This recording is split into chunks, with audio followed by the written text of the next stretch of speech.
സർവശക്തനായ ദൈവത്തിൻ്റെ അതിപരിശുദ്ധ നാമം അതിയായി മഹത്വപ്പെടുമാറാകട്ടെ.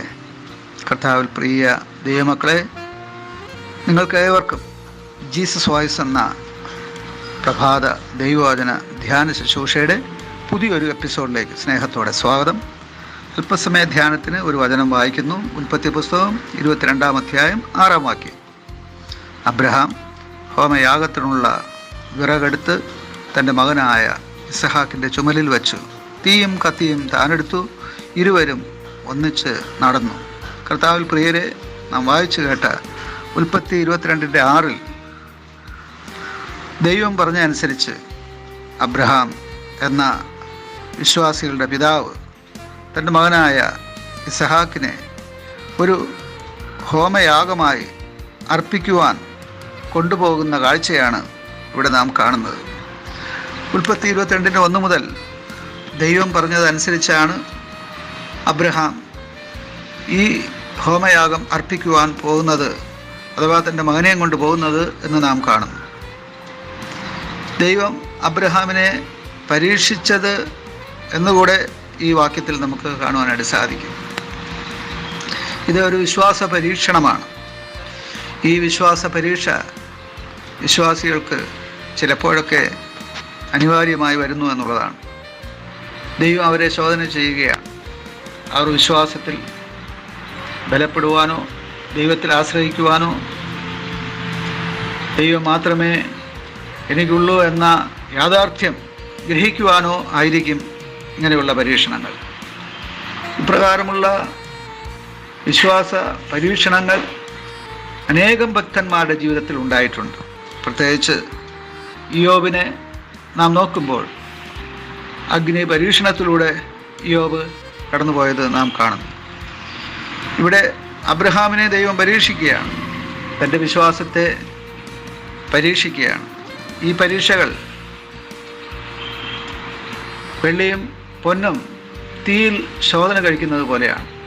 ഇങ്ങനെയുള്ള പരീക്ഷകൾ കഴിഞ്ഞതിന് ശേഷം അതേ തീയും അതുപോലെ ശുദ്ധീകരണത്തിനുള്ള നടപടിക്രമങ്ങളും വെള്ളിയെയും പൊന്നിനെയും അതിൻ്റെ ക്ലാവും മാലിന്യങ്ങളും മായവും നീക്കി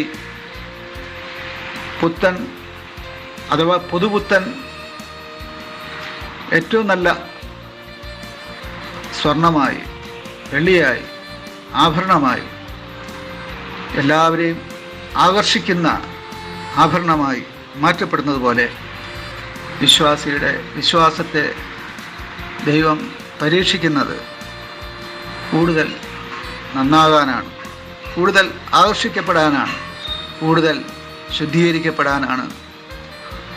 അതുകൊണ്ടാണ് വെളിപ്പാട് പുസ്തകത്തിൽ പറഞ്ഞിരിക്കുന്നത്, വിശുദ്ധൻ ഇനിയും തന്നെ വിശുദ്ധീകരിക്കട്ടെ എന്ന്. ഇവിടെ അബ്രഹാമിൻ്റെ വിശ്വാസത്തെ പരീക്ഷിക്കുന്ന ദൈവത്തെ നാം കാണാം. ഈ പരീക്ഷണത്തിൽ അബ്രഹാം വിജയിച്ചതായിട്ടാണ് നാം കാണുന്നത്. ദൈവം അബ്രഹാമിനോട് പറഞ്ഞതനുസരിച്ച് അബ്രഹാം തൻ്റെ മകനെ തന്നെ ഹോമയാഗമായി അർപ്പിക്കുവാൻ കൊണ്ടുപോവുകയാണ്. ആ സമയം ഹോമയാഗത്തിനുള്ള വിറക് തയ്യാറാക്കി തൻ്റെ മകൻ്റെ ചുമലിൽ അഥവാ തോളിൽ വെച്ച് കൊടുക്കുകയാണ്. ഇസഹാക്ക് തന്നെ ആ യാഗപീഠത്തിൽ ഹോമയാഗത്തിനായി ദഹിപ്പിക്കുവാനുള്ള വിറക് ചുമക്കുകയാണ്. ഇവിടെ യേശുവിൻ്റെ ഒരു ദർശനം നമുക്ക് ഇസഹാക്ക് കാട്ടിത്തരുന്നുണ്ട്. ഇവിടെ ഹോമയാഗത്തിനുള്ള വിറക് ഇസഹാക്ക് ചുമക്കുന്നു. യാഗപീഠത്തിലേക്ക്, അതെ, ഹോമയാഗപീഠത്തിലേക്ക് നടന്നെടുക്കുന്നു. ഇതുപോലെ 2000 വർഷങ്ങൾക്ക് മുമ്പ് മാനവരാശിയുടെ മുഴുവൻ പാപവും പേറിക്കൊണ്ട് സ്വർഗത്തിൽ വസിച്ചിരുന്ന ദൈവം ഭൂമിയിൽ വന്ന മനുഷ്യപുത്രനായി, ദൈവപുത്രനായി, യേശുക്രിസ്തുവായി ഇതാ വലിയ ഒരു മരക്കുരിശും ചുമന്നുകൊണ്ട് ആ കാൽവരിയുടെ യാഗപീഠത്തിലേക്ക് നടന്നെടുക്കുകയാണ്. നമ്മുടെ രക്ഷയ്ക്കായി, നമ്മുടെ വീണ്ടെടുപ്പിനായി നമ്മുടെ പാപ പരിഹാര ബലിയർപ്പിക്കുവാനായി. ഇതെല്ലാം നമുക്ക് വേണ്ടിയായിരുന്നു. ആമേൻ, ആമേൻ. യേശു നല്ലവൻ, അവൻ വല്ലഭൻ, അവൻ ദയയോ എന്നുമുള്ളത്.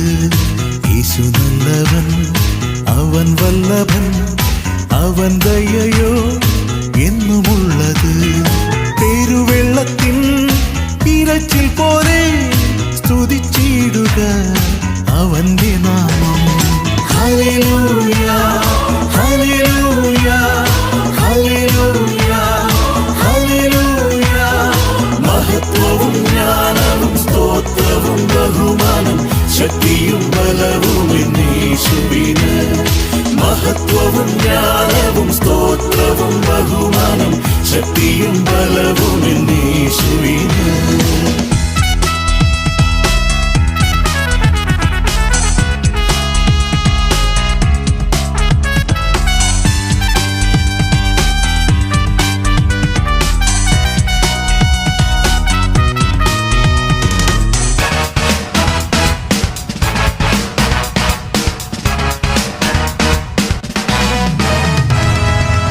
യഹോവയ്ക്കായി കാത്തല്ലോ, അവനങ്കലേക്ക് ചാഞ്ഞു കേട്ടല്ലോ.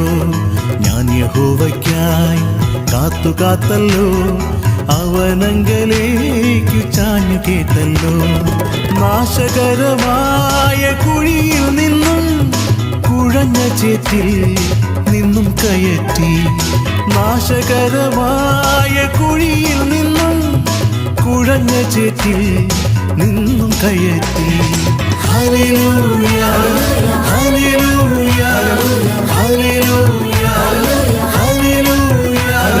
മഹത്വവും ജ്ഞാനവും സ്തോത്രവും ബഹുമാനം ശക്തിയും ബലവും യേശുവിന്. മഹത്വവും ജ്ഞാനവും സ്തോത്രവും ബഹുമാനം ശക്തിയും